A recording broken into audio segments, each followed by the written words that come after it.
Y'all know what time it is. It is the one, the only. Nah, it's not an endoscope, but it's actually Runnin with WARR this go around.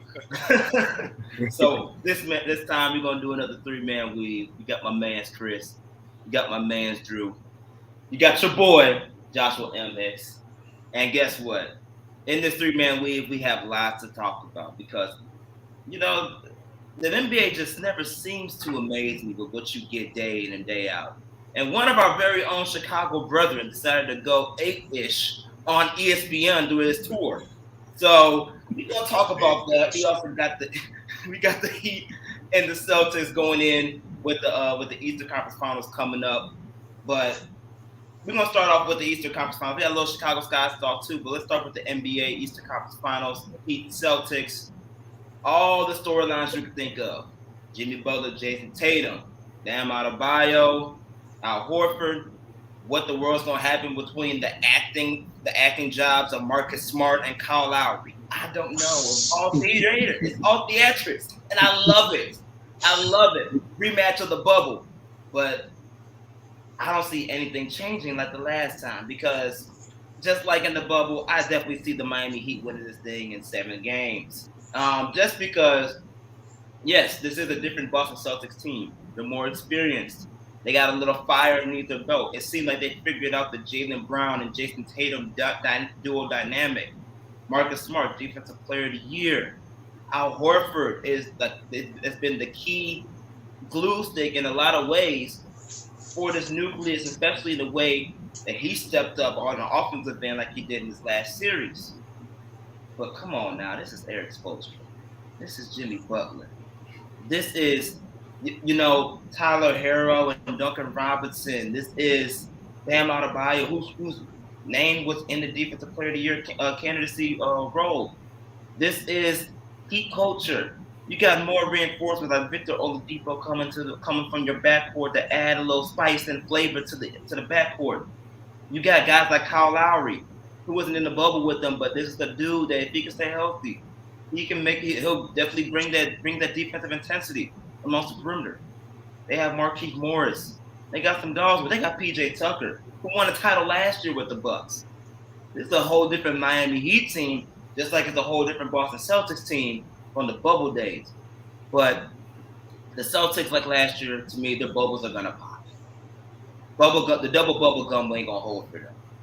You got to get the strong Wrigley, that 5 gum, to make sure that you don't just have a lasting scent of flavor for your breath, but every time you pop a bubble, it's always fresh.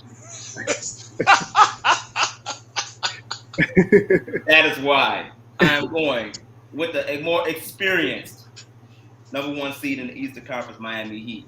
Gentlemen, I know, are y'all ready to pop some bubbles? Because I already popped mine with the Miami Heat. So if anyone wants to pop my bubble, feel free to go at it. I'll start with either one of you guys. Who do you guys think is going to take it? Chris, if you would allow me. So before the news came down about Al Horford being put in health and safety protocols and Marcus Smart missing this game due to injury, I was actually leaning toward Boston because I felt like of all the players who each team needed to be on the floor the most, they had the least amount of guys who can be exploited defensively. But now, Horford being out this game and potentially games 2 and 3, that forces Udoka to have to put Tice in the game at some point, and he weakens their defensive structure. Dating back a couple years in the bubble, Bam Adebayo took advantage of him. Now, granted, it was a different team, different defensive philosophy, but Bam was 21 of 32 with 50 points and 17 assists when he was guarded by Tice in the bubble.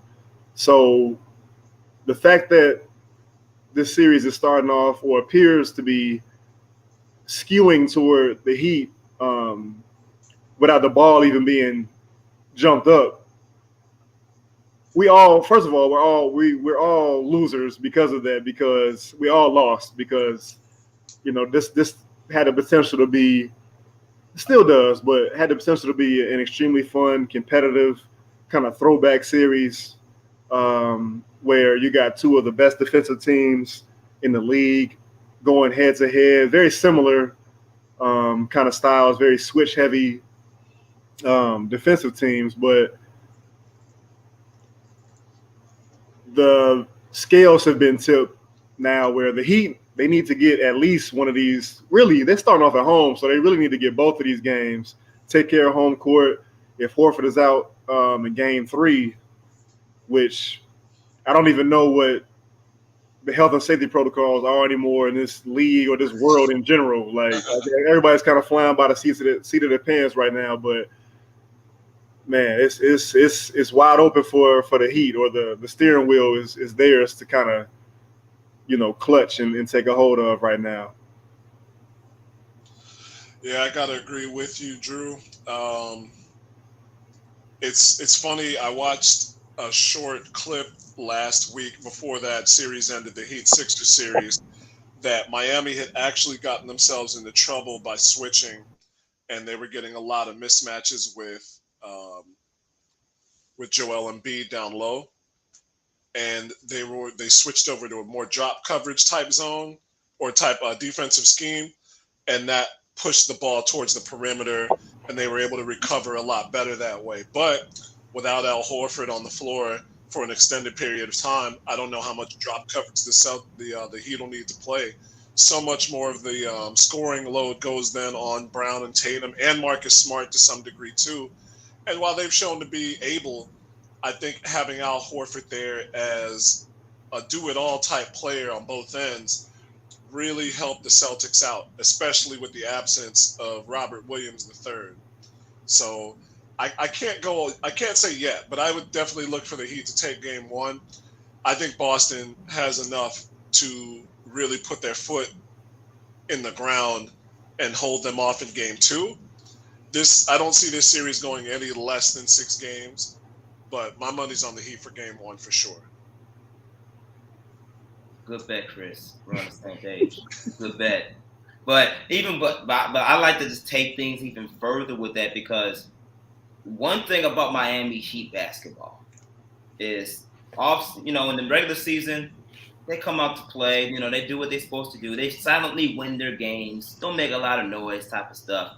But when it comes to the postseason, you better buckle up, because they get down, they get dirty, and they make sure they oftentimes are very good at forcing other teams to play their style of basketball. Now, Boston is more equipped for that because of the offensive talent that they do have and their ability to speed up and down the court. The problem, though, that I have with Boston is, honestly, as much as I love Ime Udoka, definitely well-deserving of the year that he's had, especially as a first-year coach. But playoff basketball is a different type of coaching level. And even though he's shown enough to get to where he's at now, you're going against Erik Spoelstra, who's who's pretty much a two-time champion, and he's been to the finals at least 5 times now. Like, this is like you said, it's the Miami Heat. That's what they're known for. They're known for postseason play. So Erik Spoelstra, I think, has a chance to run circles around the rookie coach in Ime Udoka.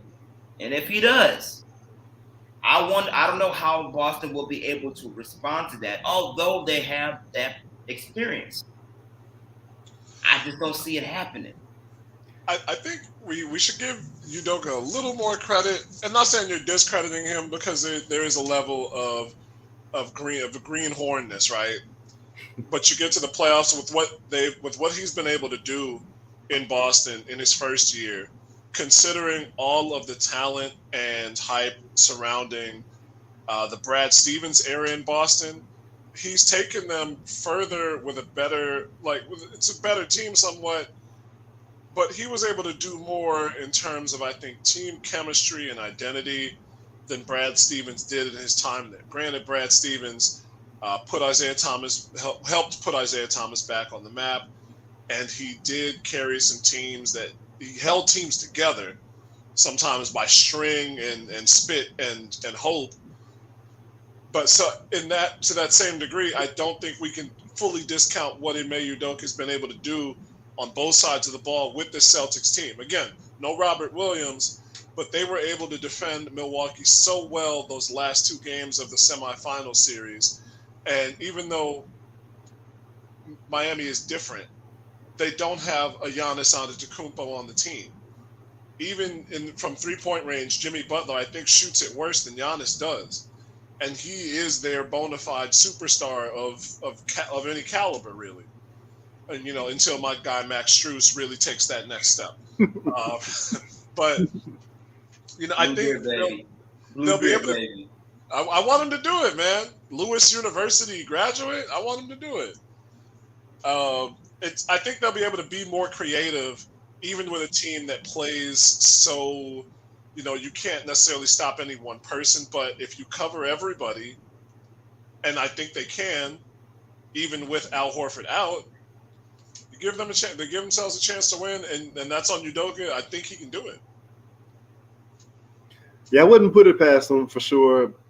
I understand both of you guys' points, but I have to agree with Chris in the sense that I wouldn't necessarily say that Coach Spo is about to, give Udoka a masterclass in coaching. Like, I think that he's done very well for himself in his first year, shown himself to be a guy who can make adjustments, who can make adjustments, who can kind of galvanize his team. I mean, come on, the way that they defended Kevin Durant and then how they defended Giannis Antetokounmpo, like, that doesn't just happen overnight. That doesn't just happen because you have the right players on your side to do it. Like, there has to be scheme involved. There has to be a back and forth. There has to be a dialogue about how you can go about kind of limiting or slowing down these extraordinary players. So in that same sense, it also is almost like,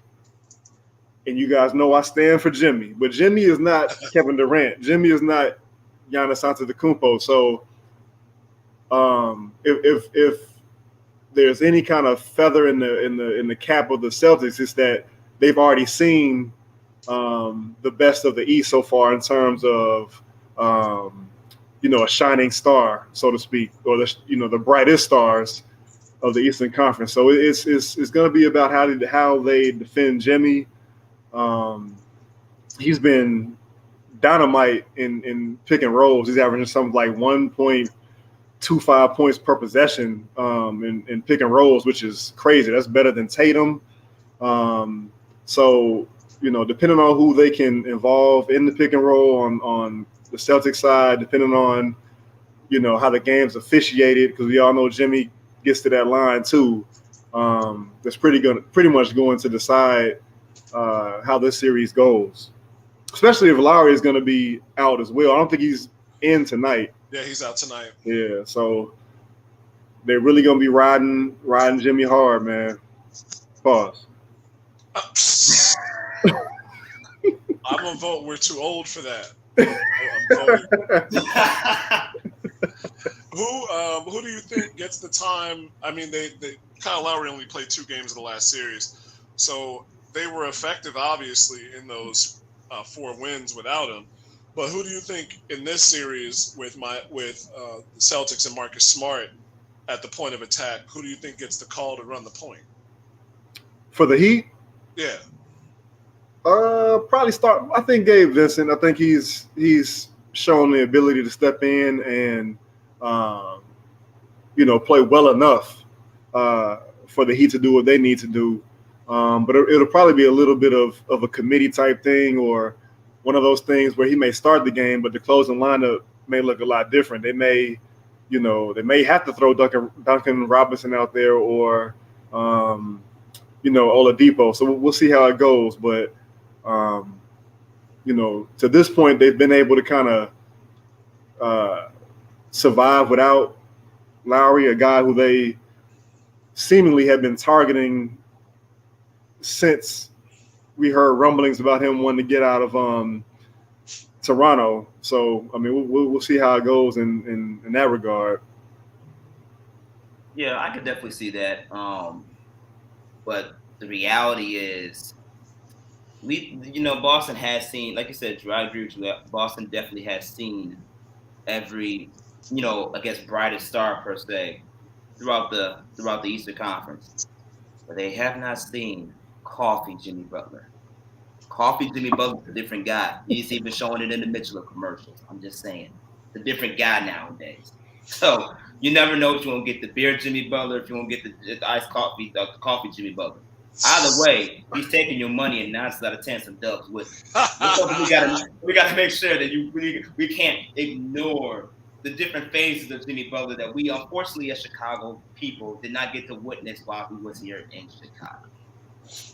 That being said, let's straight into the real story of Chicago, which is one of our own, Pat Bev. So sorry, coming out of nowhere, going crazy on the ESPN. He just had a lot installed in him, and he just said, "Wait till I get to the highest platform, the entertainment, the real life entertainment of sports, and come on there and bash the heck out of Chris Paul." I'm like, "Geez, man."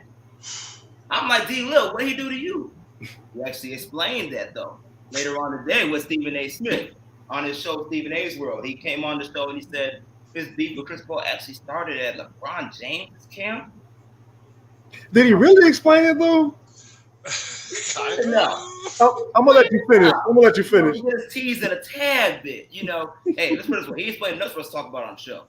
So he did his job. He's a PR genius, okay? So he did what he had to do with this. But he said it started with Chris Paul. He was roommates at the LeBron James camp with Steph Curry. He destroyed him in the camp. He destroyed Chris Paul. And he highlighted the fact that Chris Paul doesn't get enough blame for his gameplay compared to how much he's loved and beloved and with other players. And when you think about it, not saying he's right. But when you say Chris Paul, how often does he get criticized? Does he actually have a point here where when you talk about his game and where he's going? You can go back to the Clipper days. You can go back to the New Orleans days, Oklahoma City Thunder days.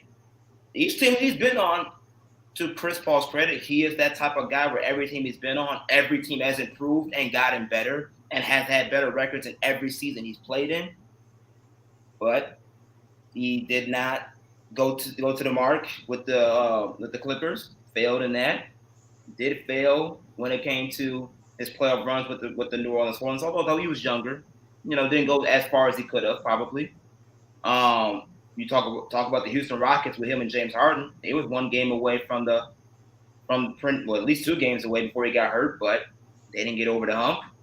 You want to go to this year with the Suns? He gets to the finals, great, couldn't seal the deal. And then you got this series where if out of all the games and series you could have been in, you had to pick the one game where you get blown out by almost 50 on your home court and you make single-digit points. So here's my thing, man. You touched on it a little bit. A lot of these instances happen when, he had these unfortunate circumstances with injuries. ESPN threw this stat up there where they said that Chris Paul has the most blown 2-0 leads in modern history. I forgot how they gift wrap that, but he had 5. The next closest person was Blake Griffin. Personally, I don't like attaching that solely to Chris Paul. I would have preferred them to say teams that he's been a part of, but I get it. He's like he's the head of the snake, so whatever. It's a good kind of ratings fetch, but he wasn't the only one to have a bad game. Like, you don't lose or you don't get beat down the way they get beat down with only one player having a subpar game. Like, the Suns or Luka Doncic just kind of took their heart almost from the word go. And one stat that I read, Chris Paul has played 702 career regular season and playoff games. And games 3, 4, 5, 6, and 7 are top 5 in terms of the amount of times that a team has ran pick and roll with his man. That speaks to how he can be attacked in today's game. That speaks to how the game has changed as he's gotten older. And also speaks to Jason Kidd in the way that we talk about adjustments, the way that he kind of flipped the script and helped to kind of wear Chris Paul down to the point where we can kind of rightly assume that it affected him on the offensive side of the ball. It isn't just about how he turned 37 and all of a sudden the basketball guy says you will never be the same again. Because after his 37th birthday, which comprises the last 5 games of the series, he averaged 9.4 points, 5.8 assists, 3.6 turnovers. It wasn't just that. It was the fact that the Mavericks really attacked him and sought to attack him with Doncic and Jalen Brunson and,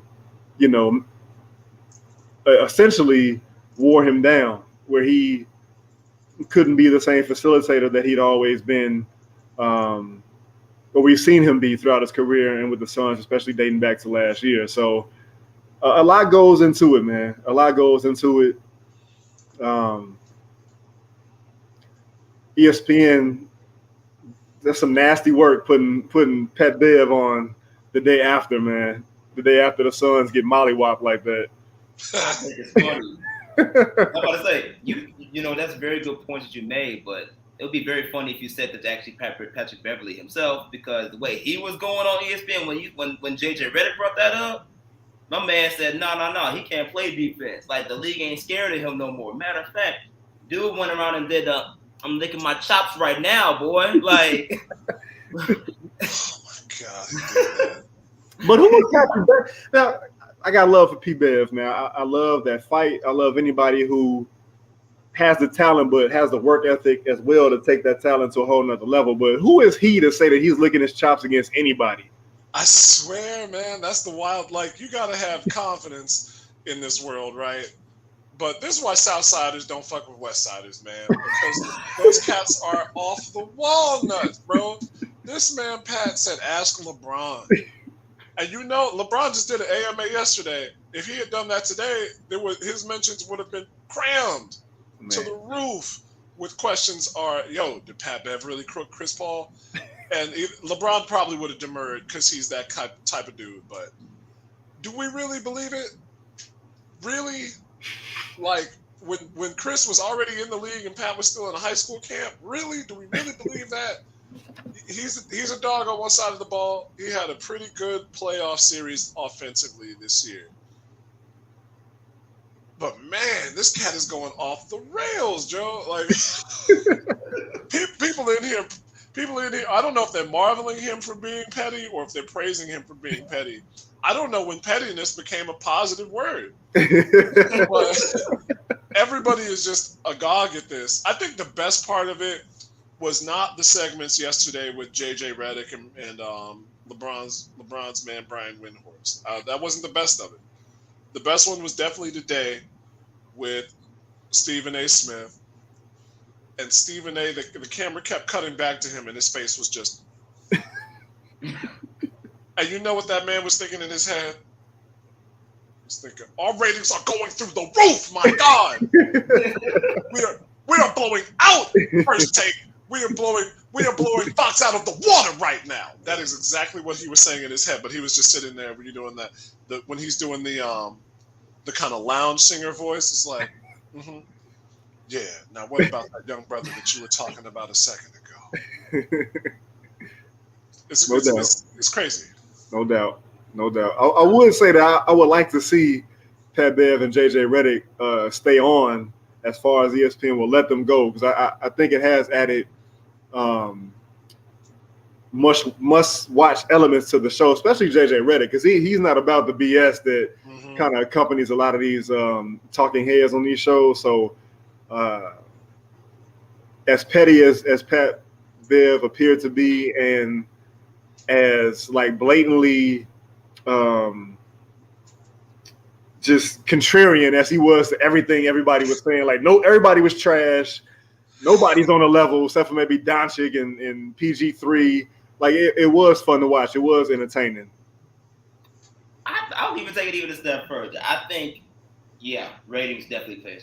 Stephen A. is loving the ratings right now. He's in Miami Beach, just sipping on his little drink and having his fruit on first take and everything. He's enjoying Miami Beach right now. So he's sitting here like, oh, I love this.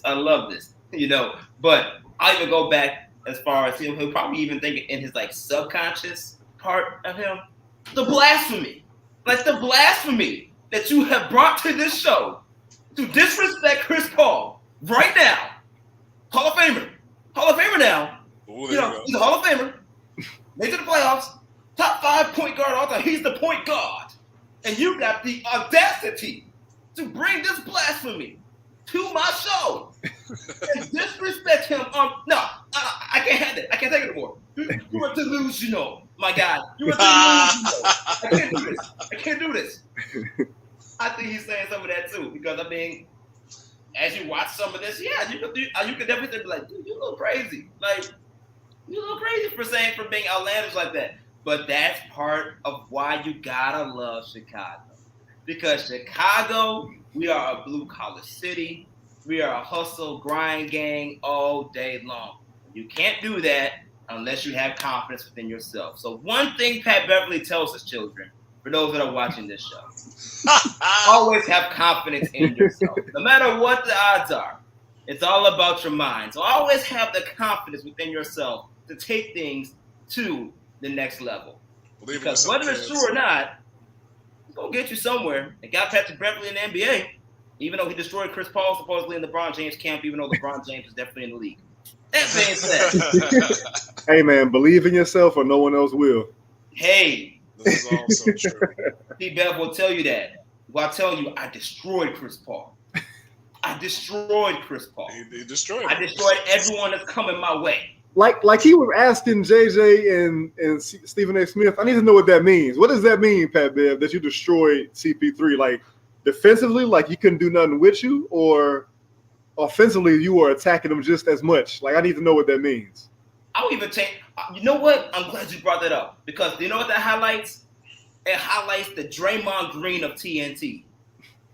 Like if you bring him to ESPN, you know how crazy the rating is going to be if he's a full-time analyst? Bro, put him on Countdown with Stephen A. Smith and those guys talking about all of this stuff. Oh, he's going to go through the roof. Like, he's setting himself for his post-career to be hired by ESPN to go say the things that he wants to say and gets paid regardless of it, just like Draymond would do if he was in the same seat with Chuck. Like, it's the same. I think it's pretty much the same. And I think if ESPN would, be kind of smart if they actually looked into that, because clearly Patrick Beverly, whether he believes it or not, within his own self, is a marketing genius. This is honestly, if you want to do any comparison, look at LeVar Ball. LeVar Ball definitely went on TV, said some outlandish stuff that we know that was crazy. We didn't believe it, but it kept feeding all the ESPN ratings. It fed everybody to talk about, and look what happened. Marketed and promoted his sons in such a way that now they're all pretty much doing their thing in the professional realms, especially in the NBA. I'm not saying that, that is a direct comparison. But what I am saying is P-Bet is doing a pretty good job with his PR marketing moves preparing himself for a post-NBA career. And they're, he's also, I don't know if you guys also saw how he did come out and say if there was anyone that he would want to play with from a superstar perspective, it would be King James himself. So considering that he's on the show saying, hey, talk to LeBron, talk to your boy, that's your guy, y'all cool together. I did it at LeBron's camp. Could be saying low key, get me the hell out of Minnesota and put me in LA with the King. He wants to be taken to the King. So I don't know.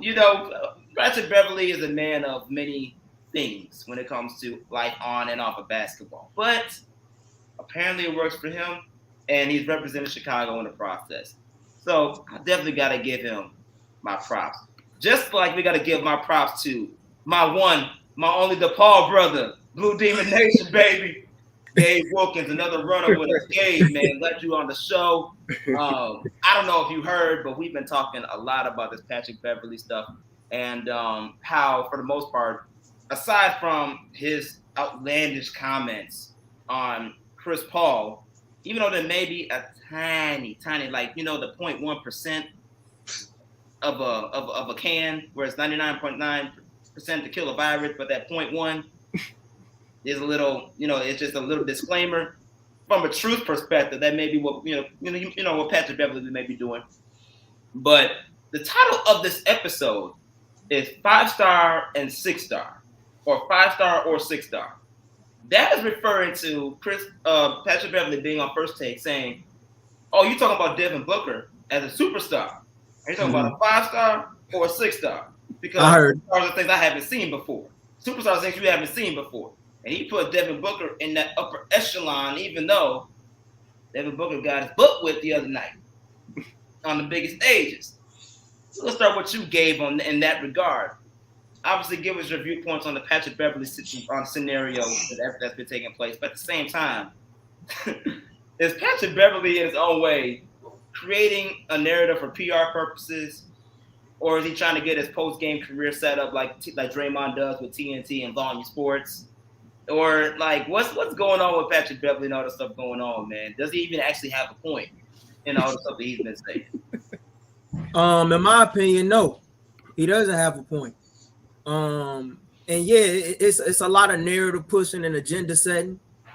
People in this NBA Twitter space that we operate in as fans and as people that consume media and write media in our own regard, be it independent or not.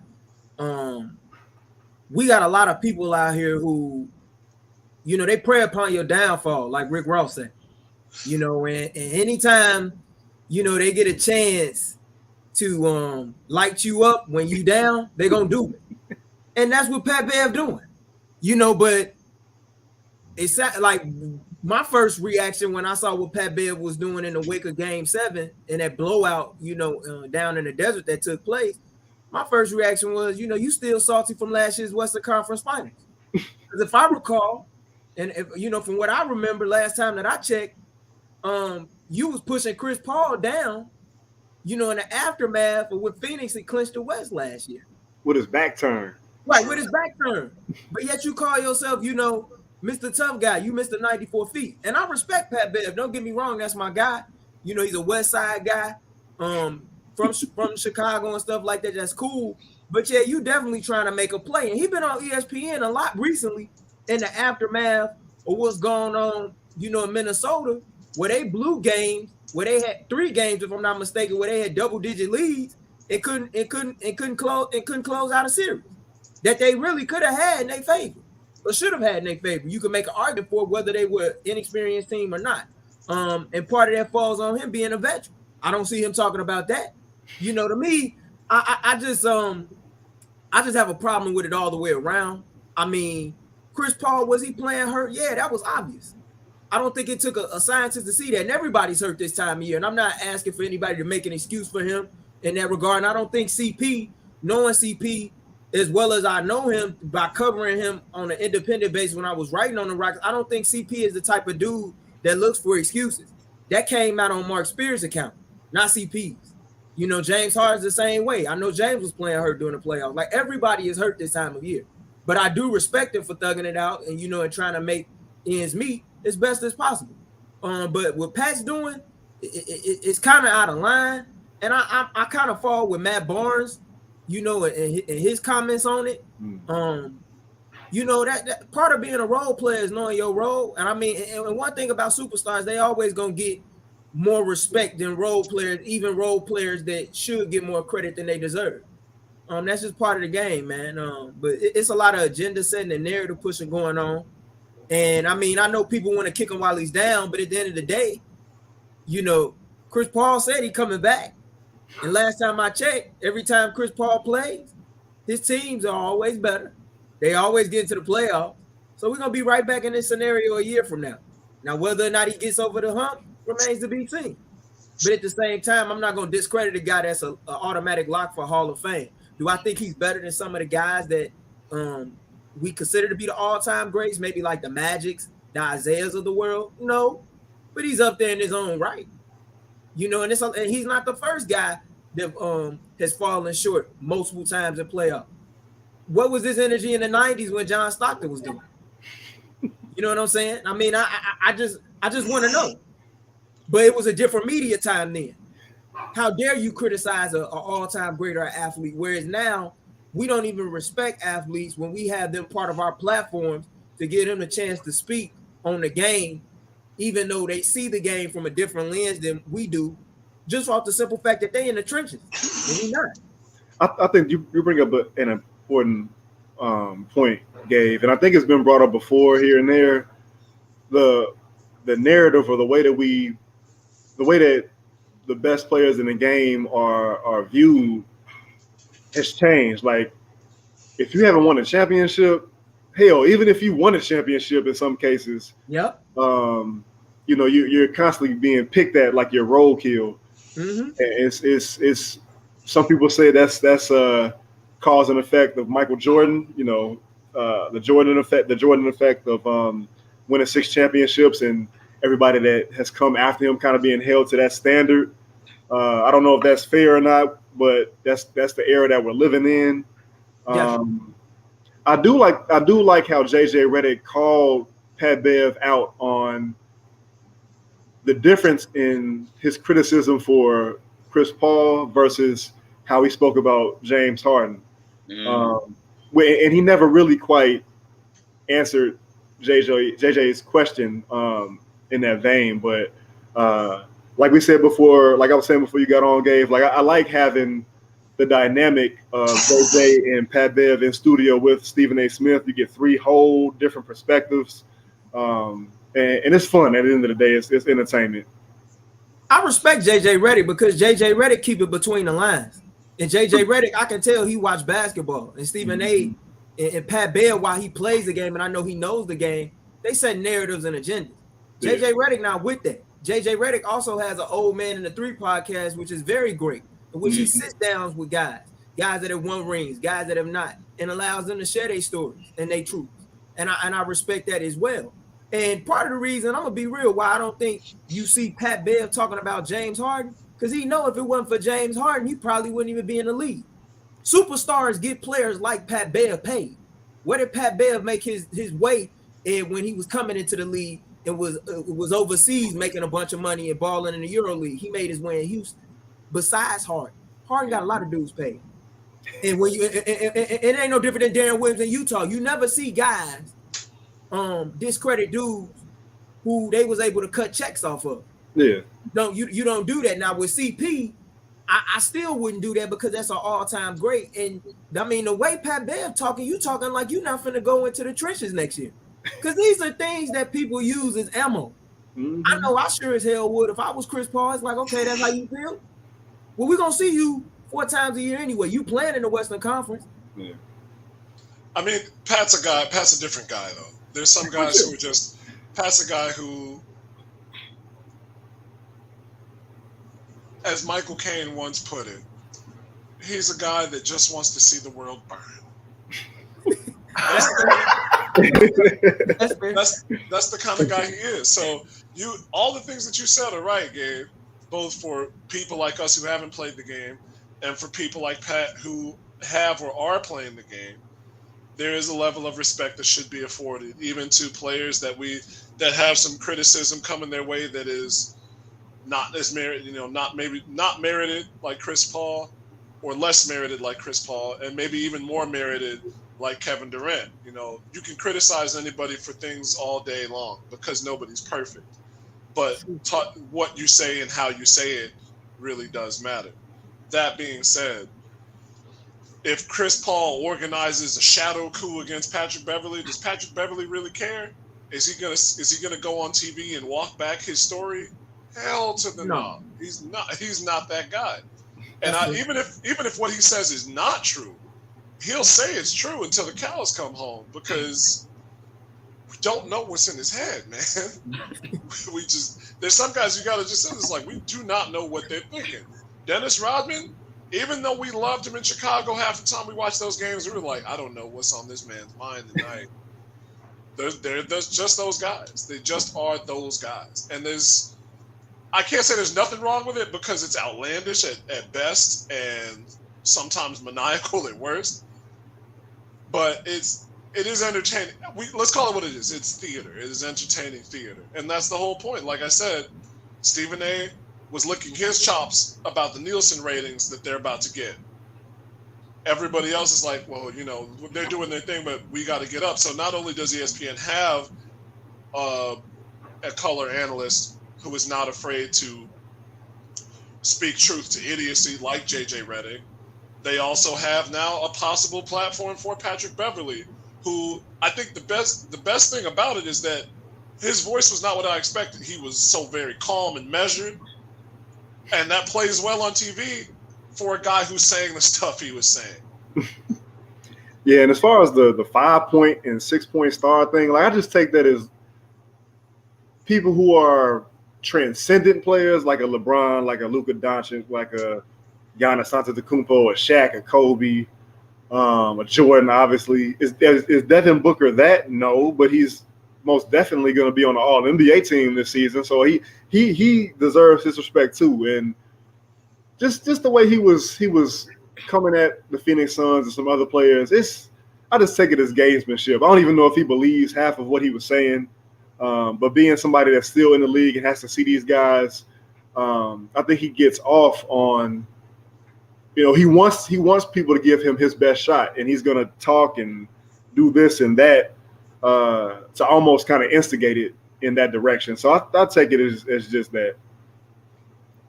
It is, but at the same time, people catch phase in the league every day. and it's just some phase that you shouldn't ask for. I mean, like, yeah, you had OGs in the 90s like Vernon Maxwell, Dennis Rodman. They would talk their shit. But they wasn't just doing it 24/7, 365. Yeah.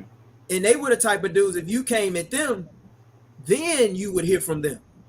But for the most part, they was chill dudes, but they had that side that they could tap into if need be. Yeah. Pat doing it just on site, and it's hilarious to me. Yeah, it's for entertainment. But at the end of the day, if he's still in Minnesota next year, and I'm CP3 and I'm Devin Booker, or I'm in their corner, I'm their hype man or whatever, I'm like, yo, when they come to town, y'all gotta eat. We need ISOs, we need clear the holes. I believe he's under contract next year, and I give him this. I know Anthony Edwards is a very confident dude, self-assured guy, but in terms of overall team mentality, like that team, Karl Anthony Towns, that team changed when Patrick Beverley. They really assumed his personality, like the way they were talking. Karl Anthony Towns looking at air balls or badly shot balls and looking at it like, flinching at it. Like he was doing a lot. They were doing the most, man. And I put that all on Pat Bev. Yeah, and that's definitely not Cat at all. But he got some responding to do too. I mean, I give them credit for what they did this season. It was a fantastic season for Minnesota, a team that's only been to 2 playoffs in the last, I want to say 17 to 18 years. Yep. So, but at the same time, now you got to build consistency. And now you've gone from a team that's, young, fun, and on the rise to what you gonna do now? Mm-hmm. What have you done for me lately business? You gotta show me. Yeah, most definitely, man. You can't take you could take a Chicago kid out of Chicago, but you can't take Chicago out of the kid, man. And that's what Patrick Bev has been doing. He's been. I want to dispute that he is a representative of the entire. Man. That's a special case. That's a special dude, bro. Yeah, he really is. Yeah, he definitely is. You got some of that. You got some of those cats out there, though. They still make up Chicago. I mean, you can't. It's true. That's like saying. That's like Eddie Kane from the 5 Heartbeats. Eddie Kane is a unique guy. You think about the 5 Heartbeats, it's still the 5 Heartbeats, but he's Eddie Kane. He still will come up to you like, how does it feel to be me? Like, it's the same thing. He's still the 5 Heartbeats, but Eddie Kane was part of that group. I mean, he's a unique guy, so you can't take that out of it, So, but hey, at the end of the day, P-Bev is P-Bev. He's doing his thing. And like Drew said, yeah, he is under contract next year. However, it was reported by one of our very own, Brandon Scoopy Robinson, at one point, as he was doing his infamous ESPN tour, he off camera said that he would love to play with LeBron James. Supposedly, LeBron James is actually open to that idea. Just saying. That being said, as we transition to the final phase of this running with WARR and trying to figure out how many stars a person should be to be considered a star, you have the WNBA side of things, where there's a lot of women stars in the world doing their thing. And Chicago Sky themselves, it kind of hurt me a little bit with that first home loss with the Sparks. Ooh, it just tore me so bad. But then they bounced back. They got the dub against the Liberty, and then they came back and beat the Bulls. Hurt the brother so bad, man. I couldn't help it. It hurt. But they came back and won 2 straight. And I got the perfect guy on there, my guy Chris, to talk about the Chicago Sky, because between him and James K, what they do with the Sky Hook podcast. Sky Hook like Kareem, but only with the WNBA side of things. Ooh, call that a bar. That being said, man, Chris, spill the way. You got the floor, brother. Give us your update on the Chicago Sky as a whole, what you've seen, the things you like, and most definitely what to look forward to as we continue to cover the Sky. Not just for what you do with the Skyhook podcast, but also here on the WARR Media platform. Appreciate it, Josh. Well, I mean, everybody's seen it. The Sky started off this season with that loss to the Los Angeles Sparks. Tough one. They had the game wrapped up, even though they had already committed 20-plus turnovers. They were one really, really terrible Hugh Hollins-esque foul call from being 3-0. And in their subsequent 2 games against New York and then Minnesota, I believe they've turned the ball over a total of 12 times over both games. A marked improvement. They've got Rebecca Gardner in camp, who is must-see TV, even for a Sky squad that saw the likes of Kalia Copper, Diamond DeShields, Allie Quigley the past 2-3 seasons. Rebecca Gardner, it's mystifying to me that she's 31 years old and she's playing her first season in the WNBA. I mean, it speaks to the limited number of slots in the league right now, and it's just another argument for expansion. But she was tearing Sabrina Ionescu apart in their game against New York. And Sabrina's not the most stout defensive player, but she was able to go to the basket at will. She has a nice mid-range game. She is going to fill in that slot that Diamond had for the Sky, of somebody who is able to get foul calls and generate free throw attempts for the team, an area which they're always lacking. And she's going to be a solid defender too. They have a lot of decisions to make. Still waiting on Kalia Copper to come into camp after she just won Eurobasket MVP with her team in Spain. And Julie Allemand is coming in too. And Allie Quigley just came back the last game from her knee injury. So the tough part for the Sky is that they have an embarrassment of riches, James and I called it on our last podcast recording, where at the beginning of the season, we weren't necessarily sure what they were going to do behind Kalia Copper, who was going to back her up, who was going to play that wing role off the bench. Crystal Bradford was supposed to do that, but she got injured and had to be waived. So now you have Rebecca Gardner. Sparkle Taylor just got waived, but they have Annalie Maley coming off the bench for an energy and defensive presence. And again, Ka and Julie will be in the camp soon, and they even have Li Yuru coming in from China earlier than expected. So now they have more height at the rim, backing up Candace Parker, Emma Meesman, and Azurá Stevens. There's a lot of creative things that the Sky can do with the personnel that they're going to have. It's just a question of how much can you delegate minutes to a team, honestly, to a team with this much ability and talent. Dana Evans, shout out to East Chicago. Dana Evans has been showing the fuck out this season. Honestly, she had 24 points in her first WNBA start and scored 17, I think, in the third quarter alone. It was a performance rivaling anything I've seen at Wintrust, what Dana Evans did in that game against Los Angeles in that quarter. So the things are starting to shake out. There's not continuity necessarily for anybody right now because everybody's still getting people back. They're trying to figure out who's going to stay on the roster. Again, argument for expansion and the salary cap. But the Sky are going to be more than all right. The Aces will challenge. Dallas is going to be a good team. A lot of people pick Dallas way too low. Dallas is going to be a solid team. Los Angeles should be good. Connecticut has the preemptive favorite for MVP in Jonquel Jones. She's still a ball player.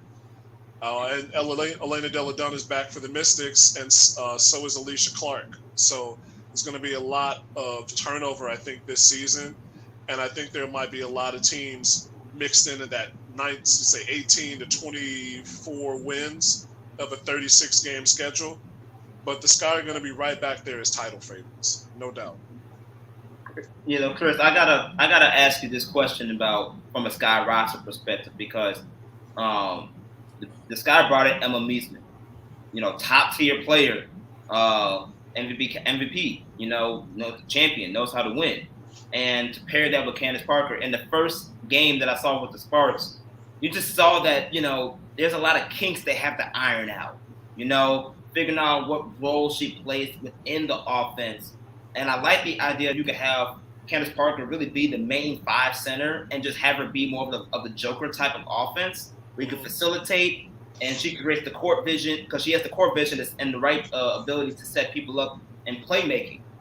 But you combine that with, like you mentioned, now that you're getting Kalia Copper coming back.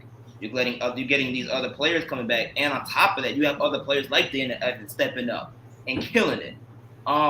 Where do you see Emma fitting in within this offense? Where do you see how they can potentially move things around to make sure that she is not a lost cause with all the options and firepower that the Chicago Sky are now unfortunately getting to come back?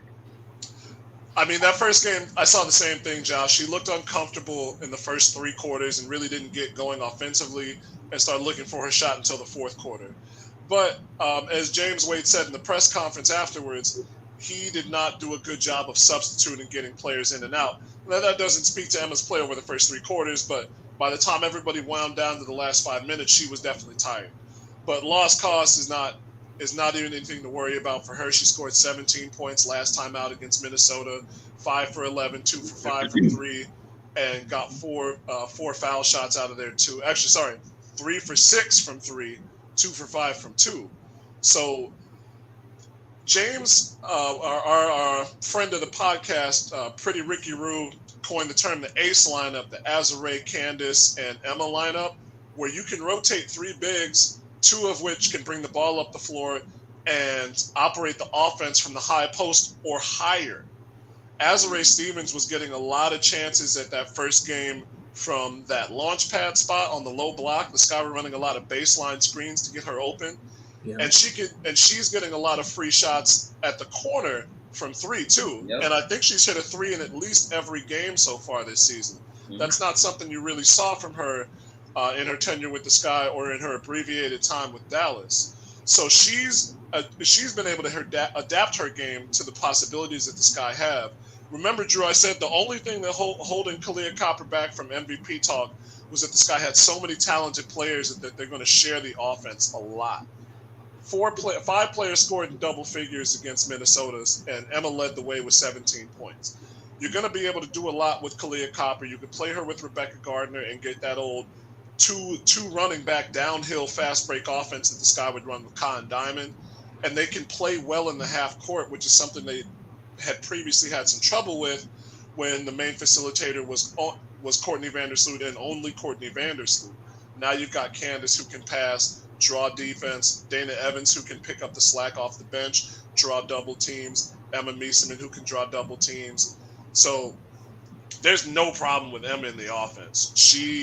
Whatever the first game was for everybody, I think they've got their head underwater and they're used to it now. So Chris, I think the Lynx and the Liberty are 1-7 combined, I think. Yeah. So there's only so much. There was already going to be only so much we could take from the games that we've seen the Sky play because their roster isn't whole yet. But given that they play the Storm and the Mystic this week, what more will those games tell us about who the Sky are, or maybe who they can be? They had a quality win after the Olympic break against Seattle last year. Actually, 2 quality wins. They beat them in a 2-away over a weekend series in Seattle. And it's not that the Storm are a bad team. It's just they're not as strong as they have been in the past, even with Jewel Lloyd and our old friend Gabby Williams on the team, who's done well for them so far. But it's going to be a test. Can they have somebody who can contain one of Breanna Stewart and Jewel Lloyd and just bottle them up? Jewel Lloyd's going to get her points. She's that type of player. But can you limit her and or contain the rest of the team defensively? There were some defensive mishaps on Friday at the Sparks game to open the season.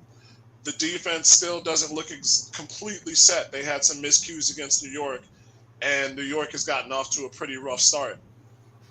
They let Nicolina Milic, who I believe is another first-year player for the Lynx, score 18 points, and that game kind of closed within single digits in the second half.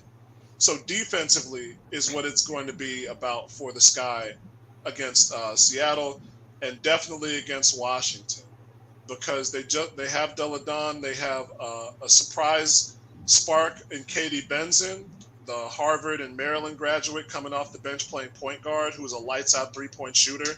So she's somebody that you can't lose. And then Maisha Hines-Allen. Washington is always tough, even without they let Tina Charles go to Phoenix, and they're probably not necessarily a championship contender, but they're definitely a semifinals contender with a player like Elena Deladon, even if she's coming back from her time off. It's still a tough team, and Mike Tebow's one of the best coaches in the league. So I think defense is going to be key for the Sky in this week's game. Can they hold these teams to 70 points or less? Well, if you put Patrick Beverly on your team, you might have a chance.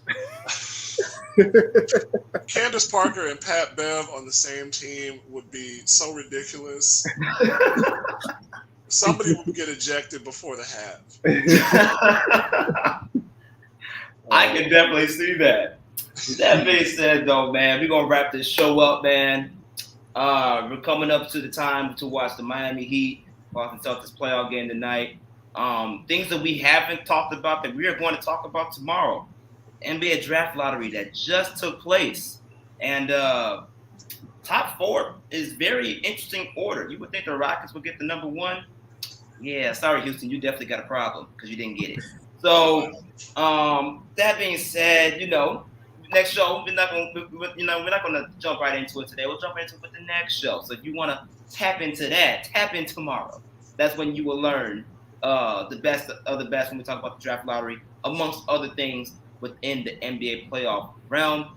And on top of all of that, you see this screen. It is for our viewers watching. This will be on YouTube later on as well. You'll see 4 beautiful individuals that bring a lot to the table. We all have our own things going on.